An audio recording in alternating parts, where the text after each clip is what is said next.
I'm Christine Frizzau on Capitol Hill, where lawmakers were once again digging into allegations of fraud in Minnesota.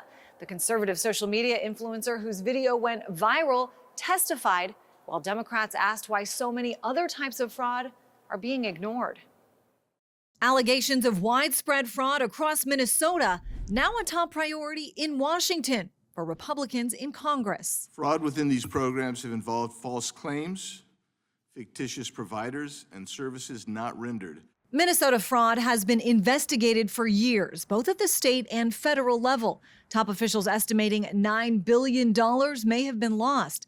But fraud, particularly allegations of fraud committed by members of the Somali community, has re-emerged following a series of viral videos from conservative social media influencer Nick Shirley. You can't defend the fraud. In which he questioned whether taxpayer-funded daycare centers, healthcare companies, and transport businesses were actually operating. Since my reporting, the HHS department froze over $185 million, and to this day, not a single business has been able to prove proof of legitimacy. Some blaming the government for allowing the fraud to flourish for years, resulting in funding cuts for all, including the Holland Autism Center, which has provided legitimate care for 2 decades. Organized criminal networks that exploited autism services by opening fake centers, billing for children that did not exist, billing for services never delivered, and stealing millions of taxpayer dollars in the process. This was the second hearing on Minnesota fraud this month, and Democrats repeatedly asked why Republicans were ignoring why President Trump pardoned many people convicted of massive amounts of fraud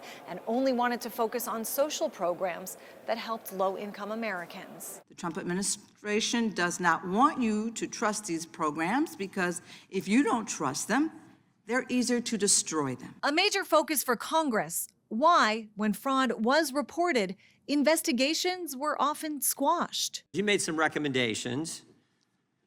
Yes. And then what happened? Nothing. They ignored your recommendations, but it didn't stop there, did it? They ignored your recommendations. They called you a racist, right? Correct. I'm Christine Frizzau reporting.